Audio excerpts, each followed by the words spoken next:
चलो, sterilisation below 100 degree centigrade. ठीक है, कल पढ़ लिया था पूरा। क्या क्या पढ़े थे इसमें बताओ। पास्चराइजेशन ऑफ मिल्क, मतलब पास्चराइजेशन पढ़ने तो, और वैक्सीन बात और वाटर बात। ठीक है ना, वो 100 डिग्री सेंटीग्रेड से नीचे मतलब किसी वस्तु को स्टेरिलाइज करना है, कौन कौन सा आइटम्स या मटेरियल को स्टेरिलाइज करना सब दिखा दिए थे। ठीक है, और उसमें बता दिए थे कि कौन सा बैक्टीरिया कितना डिग्री सेंटीग्रेड पे इजिली मर जाता है, कौन सा नहीं मरता, मतलब रेसिस्टेंट कर सकता है। ठीक है, आज पढ़ा रहे हैं स्टेरिलाइजेशन एट 100 डिग्री सेंटीग्रेड, मतलब 100 से नीचे भी नहीं और 100 से ऊपर भी नहीं। ठीक है ना, एट 100 डिग्री मतलब कितना होना चाहिए, 100 डिग्री सेंटीग्रेड होना चाहिए। ठीक है, तो उसका सबसे पहले जो प्रोसेस का नाम था उसका क्या नाम है, एक है बॉइलिंग और एक का है स्टेरिलाइजेशन। मतलब ये दो मेथड है जो एट 100 डिग्री सेंटीग्रेड पे हम लोग स्टेरिलाइजेशन इस माध्यम से कर सकते हैं। ठीक है ना, पहला बॉइलिंग है। बॉइलिंग सब लोग जानता है क्या होता है, जैसे खाना ना बनाते हैं पानी क्या होता है, बॉइल होते रहता है, उसमें क्या करता है चावल डाल देते हैं, समझ में आ रहा है। तो सेम वैसा ही क्या होगा कि पहले पानी को बॉइल कर लेंगे, उसमें जो भी मटेरियल को स्टेरिलाइज करना है। अब प्लास्टिक वगैरह को तो इसमें स्टेरिलाइज करेंगे नहीं, किसको करेंगे, जो भी मेटल वगैरह है। ठीक है ना, मेटल ग्लास वगैरह का जो हाई टेम्परेचर को सह सकता है 100 डिग्री सेंटीग्रेड, तो उसी को स्टेरिलाइज करेंगे। समझ में आ रहा है।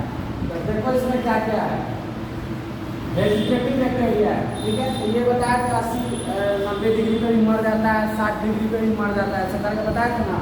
तो जो वेजिटेटिव बैक्टीरिया है वो मर जाता है कि ऑलमोस्ट एट 90 से 100 डिग्री सेंटीग्रेड पे। कल भी बताए थे, बिलो में भी यही हो रहा है ना। लेकिन जो बैक्टीरियल स्पोर है, कौन बैक्टीरियल स्पोर, वो बोले थे कि 100 डिग्री पे तुम बॉइल करते रह जाएगा कितना डिग्री, 330 मिनट तक बताया था ना, 5.5-6 घंटा तक, तब भी उनका होगा जरूरी नहीं है मर ही जाएगा। समझ में आ रहा है, मतलब 6 घंटा तक तुम बॉइल करेगा तब पूरा वो मरेगा नहीं भी मरेगा। समझ में आ रहा है।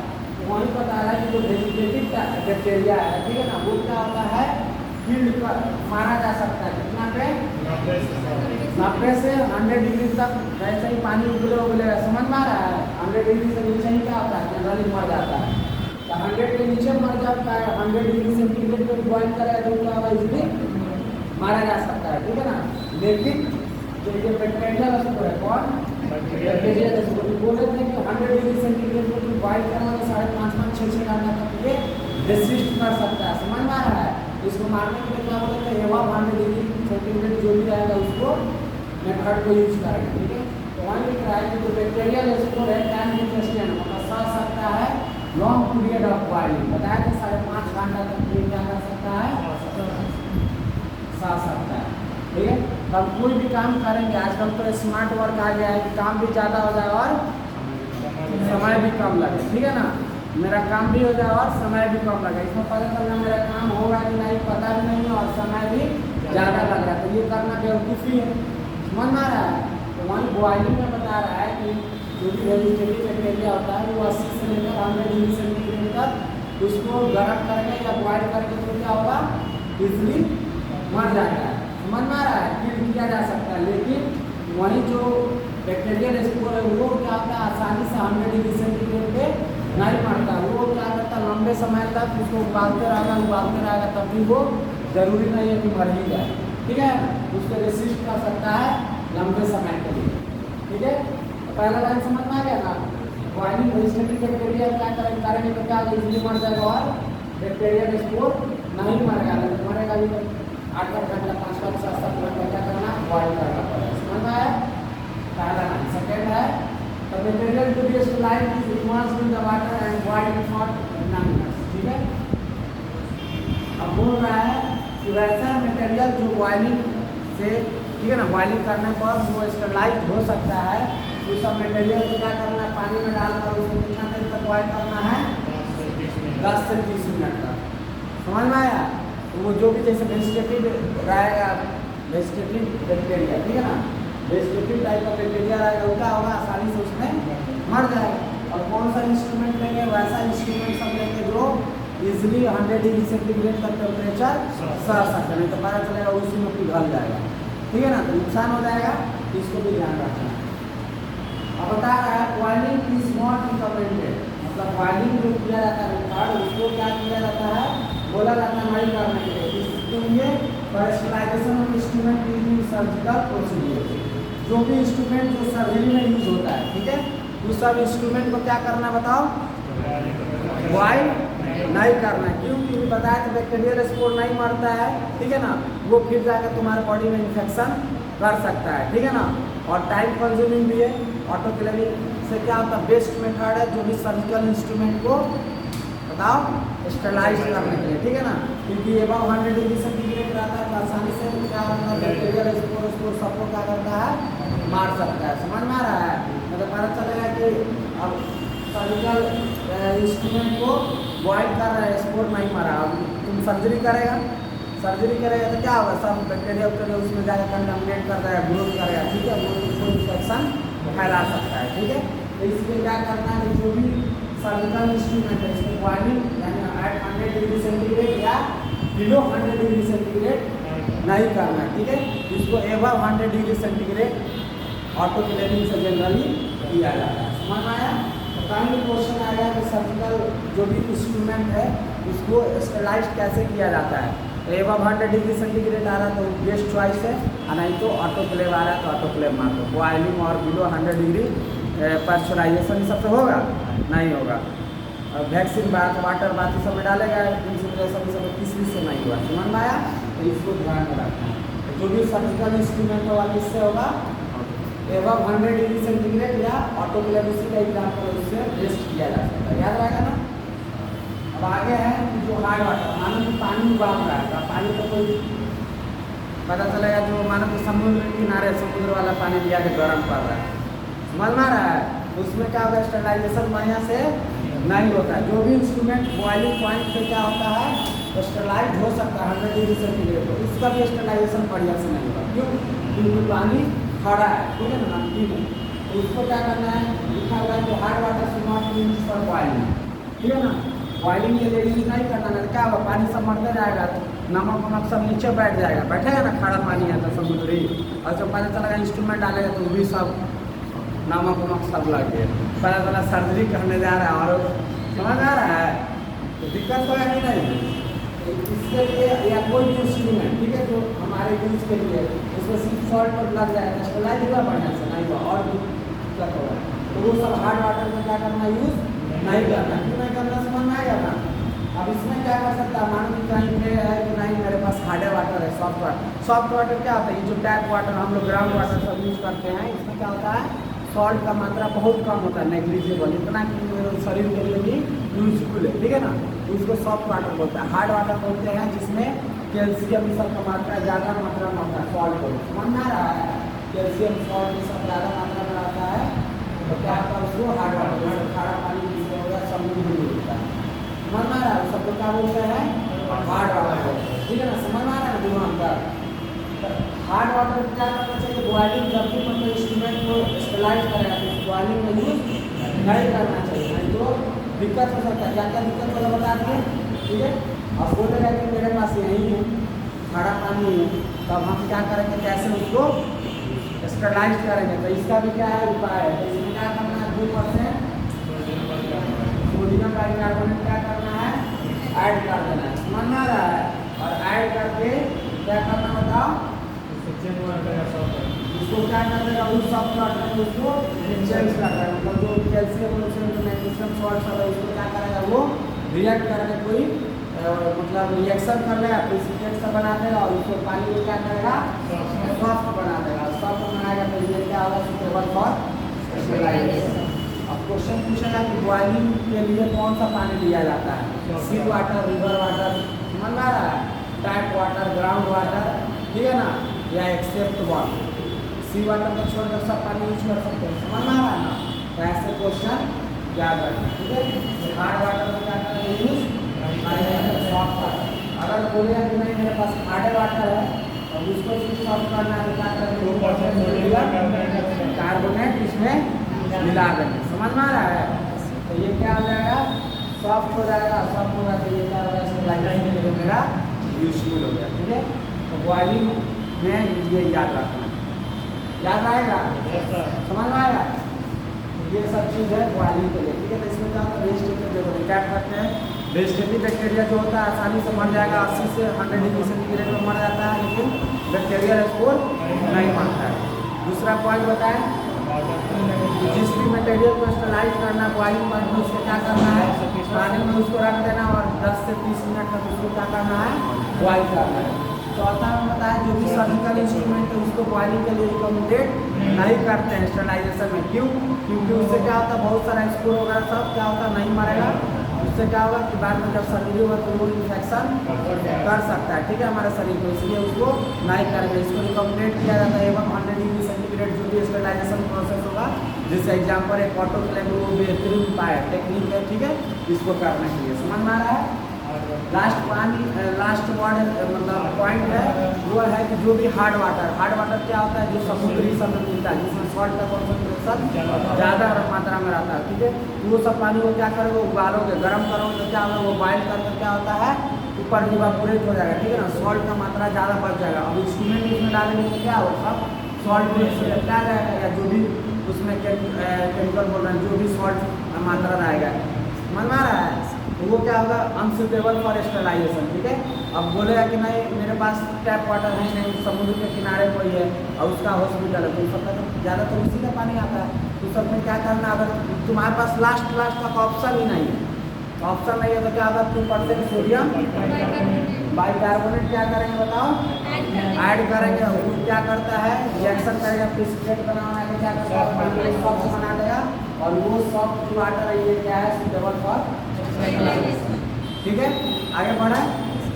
अब है क्रिस्टलाइजेशन, क्या है क्रिस्टलाइजेशन। देखो बॉइलिंग का सब लोग नाम सुना रहा था, लेकिन क्रिस्टलाइजेशन का सब लोग नाम नहीं सुना रहा था। ठीक है ना, इसीलिए इसको ध्यान से देखना। ठीक है, तुम्हारे लिए चीज़ों के लिए क्या है, नया चीज़ है। ठीक है ना, क्रिस्टलाइजेशन में क्या है, this method is used for the media. देखो इंसिपिएशन बताए थे लॉफलर सिरप के लिए और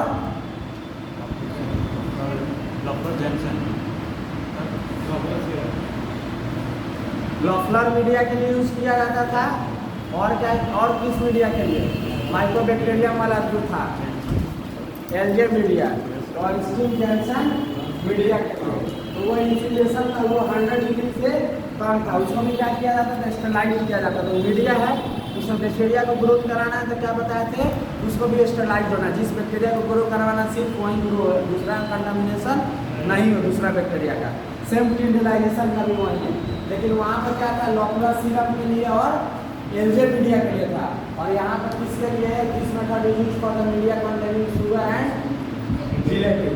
वैसा मीडिया जो शुगर और जिलेटिन कंटेन करता है, मतलब उसमें रहता है, उस सब मीडिया के लिए क्या होता है, क्रिस्टलाइजेशन यूज किया जाता है। वो किसके लिए यूज किया जाता था, इंसिपिएशन लॉफलर्स के लिए और एलजे मीडिया के लिए। लेकिन क्रिस्टलाइजेशन भी सेम वैसा ही प्रोसेस है। ठीक है, लेकिन इसमें क्या होता है कि वैसा कल्चर मीडिया होता है जिसमें क्या होता है, सिर्फ शुगर और जिलेटिन। समझ में आ रहा है, ये दोनों क्या होगा, केमिकल या मीडिया में क्या होता है, रखते हैं बैक्टीरिया को ग्रोथ के लिए, तो उसको स्टरलाइजेशन करना है तो इसको कितना डिग्री पर करेगा, 100 डिग्री सेंटीग्रेड। अगर इंसिपिएशन ही सब था कितना का करते थे, बोलो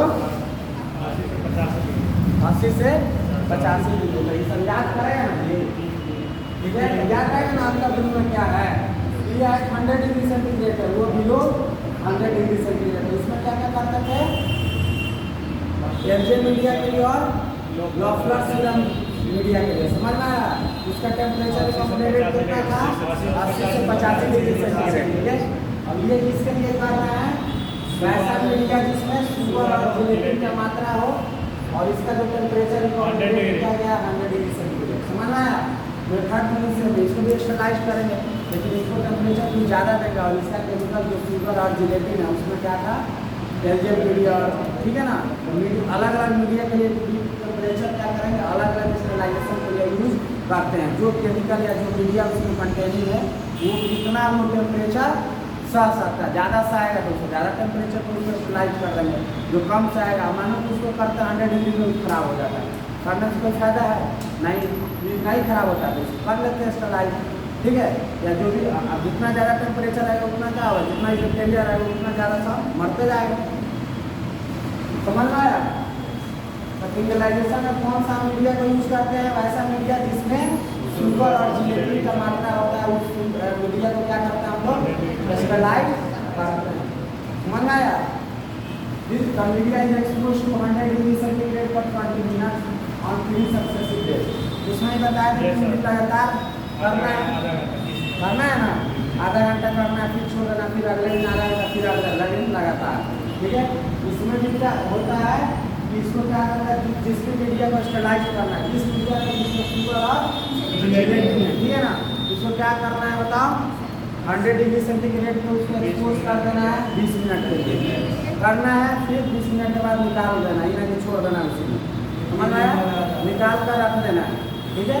उसके बाद क्या होता है, फिर अगला दिन जब होगा फिर उसको 20 मिनट के लिए रख देना, कितना डिग्री सेंटीग्रेड पे, 100, इसके लिए शुगर और जिलेटिन वाला, समझ में आया? और लॉफ्लर सीरम रहेगा उसको 80 से 85 डिग्री सेंटीग्रेड पे उसको है, सेम मेथड सेम है, सिर्फ टेम्परेचर और मटेरियल अलग है। समझ में आ रहा है ना? समझ में आया? फिर अगला दिन फर्स्ट डे हो गया, सेकेंड डे हो गया, फिर थर्ड डे। अब बोले हम बताए थे कि इसको 3 दिन लगातार क्यों रखते हैं, बताए थे ना, क्या बताए थे? तो 3 दिन रखने से क्या होगा कि आज जो ग्रोथ हुआ या पहले का ग्रोथ वो मर गया, ठीक है। अब कल्चर मीडिया है, ठीक है, कल्चर मीडिया है, इसमें बढ़िया पौष्टिक आहार सब है उसको खाने के लिए, ठीक है ना। तो कोई भी फालतू का बैक्टीरिया होगा, मानो जो ऊपर ग्रो होगा उससे क्या कर मर गया, अब जो अंदर धंसा हुआ वो नहीं मर पाया, तो यदि क्या करेगा, खाएगा तो इसका ग्रोथ क्या होगा, तुरंत होगा। अब बैक्टीरिया का 1 2 3 4 5 घंटा 1 2 दिन में क्या होता है, ग्रो कर जाता है ज़्यादा, समझ में आ रहा है? तो क्या होगा, तुरंत ग्रो करेगा। तो इसको पहला दिन स्टरलाइज किया, जितना मरना था मर गया, समझ में आ रहा है? लेकिन अंदर धंसा हुआ तो उसे मरा था, कल्चर मीडिया तो नहीं मरा था, तो क्या होगा, खाना तो पौष्टिक है, तो खाएगा, ग्रोथ करेगा, ठीक है। फिर अगला दिन रखेंगे तो जो ग्रोथ करेगा वो सब क्या होगा, मर जाएगा। फिर कोई बच्चा रह गया, समझ में आ रहा है, उसको छोड़ देंगे तो फिर वो खाएगा, फिर ग्रो करेगा, फिर अगला दिन क्या करेगा, फिर वो मारा जाएगा, समझ में आया? तो ऐसे क्या होगा, पूरा स्टरलाइज हो जाएगा, ठीक है, समझ में आया? तो वही है, देखो तब ये जो मेरी सक्सेसिव डेज है, ठीक है ना, इसका प्रिंसिपल क्या है, सेम यही लिखा हुआ है। Principle of this method is that the first exposure, पहला एक्सपोजर जो करते हैं 100 डिग्री सेंटीग्रेड पर 20 मिनट के लिए, तो क्या होता है, kills all the vegetative bacteria, क्या करता है, जितना भी वेजिटेटिव बैक्टीरिया होता है पहले का ग्रोथ करता है सबको मार देता है, ठीक है।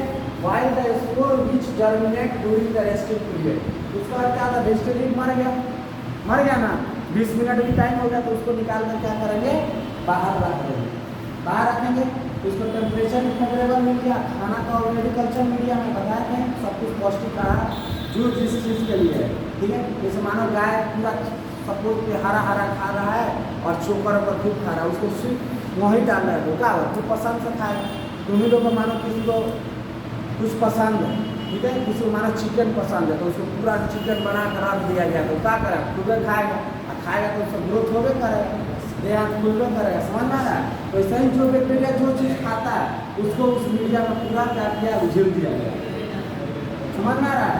उसका ग्रोथ होता है, जितना माइक्रो न्यूट्रिएंट, जितना विटामिन, जितना मिनरल, जितना कार्बोहाइड्रेट, प्रोटीन चाहिए उसको सब उसमें दे दिया गया, खाकर जल्दी में ग्रोथ करेगा, समझ में आ रहा है? किस तरह का खिलाना होता है, तो चोकर अगर चीज़ ज़्यादा गिर जाता है, समझ में आ रहा है, या रोटी चावल ज़्यादा रहता है तो कितना जल्दी खाता है, पसंद से खाता है ना। तुम लोग ऐसे ही पार्टी में जाया जाता है, कोई जाता है तो क्या होता है, पसंद का चीज़ रहता है, सब क्या करता है, जल्दी सामान करता है, डेली पार्टी रहेगा तो क्या होगा, जल्दी खाएगा ना। सेम वैसे ही बैक्टीरिया का है, सब लोग उसका पार्टी में दे दिया गया है सब सामान, ठीक है।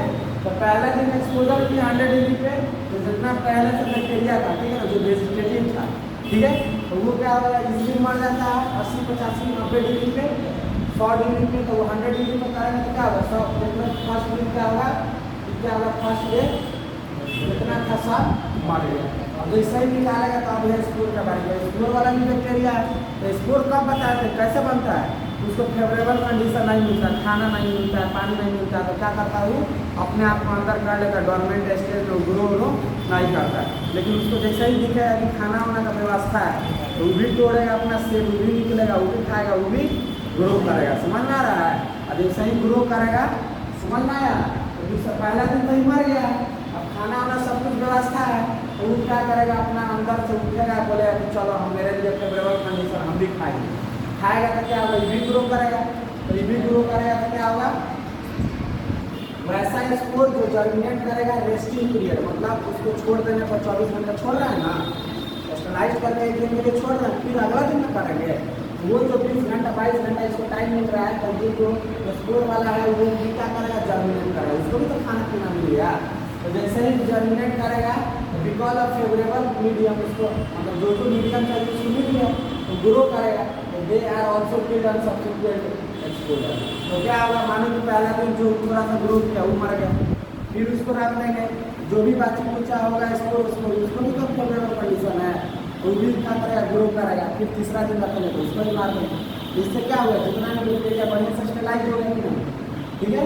तो यही मेथड यूज करते हैं, इसीलिए बताएं सब्सिक्वेंट 3 दिन। समझ में आ रहा है? जैसे ही ग्रो करेगा मार दिया जाएगा, नहीं तो फिर क्या होगा, 2 3 4 दिन छोड़ देगा तो पूरा पता चलेगा कि छाप लिया। समझ में आ रहा है? कितना मारेगा, ठीक है। मानो कि 2 4 5 को या 50 को, मानो कि 100 को ग्रो किया तो मार दिया गया तुरंत, और ही पता चला मिलियन का मिलियन ग्रोथ कर गया। समझ में आ रहा है? उसको मारना कठिन होगा कि नहीं, ज़्यादा मेहनत है, ज़्यादा प्रोसेस है, ज़्यादा टाइम लगेगा, ज़्यादा दिन लगेगा तो दिक्कत हो जाएगा ना, इसीलिए लगातार मारते हैं। जैसे ही 10 को ग्रो हुआ, 1 दिन में मानो 100 ग्रोथ हुआ, मार देंगे, फिर अगला दिन 100 150 होगा, फिर उसको मार देंगे। तो 100 200 400 मारना आसान है, लेकिन वही मानो मिलियन में ट्रिलियन में ग्रोथ होने लगेगा तो उसको मारने में दिक्कत होगा कि नहीं, अच्छा से मार पाएगा, मतलब बढ़िया तरीका से मार पाएगा। पता चल कोई आधा मारा, कोई मरवे नहीं किया, ठीक है, कोई बच गया नीचे वाला, कोई ऊपर सब मर गया तो दिक्कत होगा कि नहीं। तो इसलिए क्या किया जाता है, बताओ, सब्सिक्वेंट डे में रखा जाता है। वही होगा, पहला दिन क्या होगा, दूसरा दिन जैसे ही स्कोर जो थोड़ा बहुत है वो निकलेगा, फेवरेबल कंडीशन है तो वो खा पी के बढ़ेगा, उसको मार दिया जाएगा। जो बच्चा कुचा आएगा फिर वो क्या करेगा, ग्रो करेगा, फिर उसको क्या किया जाता है, 3rd दिन मार दिया जाता है। समझ में आया? तो सब्सिक्वेंट एक्सपोजर मतलब फिर उसके बाद लगातार जो मारेगा क्या होगा, 20-20 मिनट में क्या होगा, उस सबको मार दिया जाएगा। समझ में आ रहा है? इसीलिए लगातार करना है। समझ में आ रहा है? समझ में आया? लगातार का क्या प्रोसेस है 3 दिन का, आने तो क्या होगा, फिर दिक्कत हो जाएगा। समझ में आया? यही सेम प्रिंसिपल उसमें भी लागू होगा, ठीक है। तो वहाँ पर नहीं निकल पाए तो आप समझ लो, ठीक है। 3 दिन लगातार तुम करते हैं, ठीक है। अब आगे है हाउ होगा दिस मेथड में fail to give the scores of certain anaerobe, ठीक है। देखो अब स्कोर तो मर रहा है, ठीक है ना, लेकिन सब बैक्टीरिया का स्कोर नहीं मरेगा। जैसे है एनारोब, क्या है एनारोब, एनारोबिक बैक्टीरिया ऐसा होता है कि वैसा बैक्टीरिया जो क्या होता है, इन ऑब्सेंस ऑफ ऑक्सीजन ग्रोथ करता है, ठीक है ना, उसको ऑक्सीजन देगा तो मर जाएगा, ठीक है ना। और वही जो कार्बन डाइऑक्साइड या ऑक्सीजन को छोड़ के कोई भी गैसेज रहे वो क्या होगा, इजीली ग्रोथ करता है। माना है, मतलब हम जैसे आदमी हैं तो हमको मानो कि हम ऐसा इंसान है कि सिर्फ हमको चाहिए ऑक्सीजन ग्रोथ करने के लिए, तुम लोग को भी चाहिए, लेकिन मानो कि कोई ऐसा इंसान या कुछ ऐसा पैदा होगा कि उसको ऑक्सीजन देगा तो मर जाएगा, और ऑक्सीजन से जैसे ही हटाएगा वो ग्रोथ फलना फूलने लगेगा, ठीक है ना।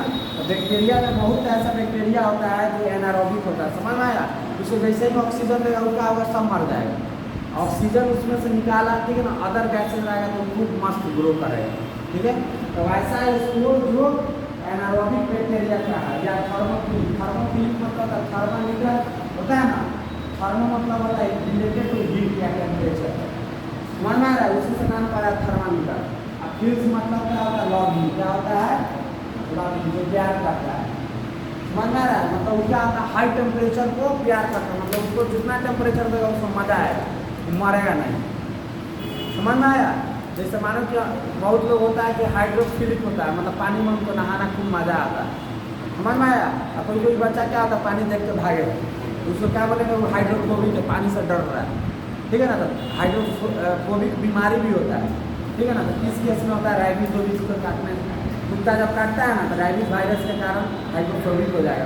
तो पैसेट जैसे ही पानी देखेगा ना भागेगा, वो पानी भी नहीं पीता पैसेट, समझ में आ रहा है? पूरा तड़पने लगेगा, देख के नहीं होता, सीढ़ जाएगा, भाग जाएगा, मार देगा तुमको ऐसे करके पाना चला। किस तरह तुम सांप को काटता है तो किस तरह छटपटाता है, सिर्फ पानी दे के वैसा करेगा। ठीक है, और थर्मल मतलब समझ में आया, रिलेटेड टू हीट और मतलब ऐसा है स्कोर बैक्टीरिया का जो हाई टेम्परेचर पर विथस्टैंड कर सकता है, मतलब 100 डिग्री 120 डिग्री 130 डिग्री पर रह सकता है, तो 100 डिग्री तो मरेगा नहीं मरेगा। और वैसा इसको जो एनारोब मतलब उसको ऑक्सीजन नहीं चाहिए, कार्बन डाइऑक्साइड ये सब चाहिए, उस सभी बैक्टीरिया सब नहीं मरता है, उस सब का बैक्टीरिया का स्पोर्स। ठीक है, तो इसमें का स्पोर्स मरता है, लेकिन किस किस टाइप का स्पोर्स नहीं मरता है, वो थर्मोफिलिक मतलब ऐसा बैक्टीरिया का स्पोर जो हाई टेम्परेचर को रेसिस्ट कर सकता है। ठीक है ना, मतलब ज़्यादा टेम्परेचर वो प्यार कर रहा है, मतलब प्यार मतलब समझ में आ रहा है, ज़्यादा टेम्परेचर को विथस्टैंड कर रहा है। ठीक है ना, मतलब 100 102 डिग्री 5 डिग्री 10 डिग्री तक वो सह सकता है, तो उसको 100 डिग्री पर मारा जा सकता है, नहीं मारा जा सकता, तो वैसा बैक्टीरिया मरेगा नहीं मरेगा। अब वही स्कोर आप सकते हैं एनारोबिक बैक्टीरिया मरेगा नहीं मरेगा। ठीक है, समझ में आया? तो ये जो स्टेरिलाइजेशन एट 100 डिग्री है, ठीक है ना, 100 डिग्री से ना नीचे है ना ऊपर है। ठीक है ना, तो वो सब जो बैक्टीरिया होगा, ठीक है, कौन कौन सा मेथड होगा, बॉइलिंग और इंटरलाइजेशन। तो पढ़ा रहे हैं, समझ में सबको आ रहा है ना? तो उसको चार्ट भी नेक्स्ट क्लास आने से पहले जो चार्ट लिखवाए थे वो सब पढ़ कर आएगा। ठीक है ना, ताकि पता चले कि क्या क्या सर पढ़ा रहा है। ठीक है, ये सब पढ़ कर आएगा, समझ में आ रहा है ना? अब नेक्स्ट डे जब आएगा तो अब क्या पढ़ाएंगे, स्टेरिलाइजेशन एट एबव, ठीक है ना, एट नहीं एबव 100 डिग्री सेंटीग्रेड। तो उसमें भी ऑटोक्लेव और बहुत सारा चीज़ आता है एक, ठीक है, तो मेनली फोकस रहेगा ऑटोक्लेव पे। ठीक है ना, ऑटोक्लेव क्योंकि मेन इंस्ट्रूमेंट है, अब जिस दिन पढ़ा देंगे उस दिन लेकर के लैब में है। ठीक है ना, या उठवा कर यहीं पर मंगवाएंगे, सब बता देंगे। समझ में आया ना?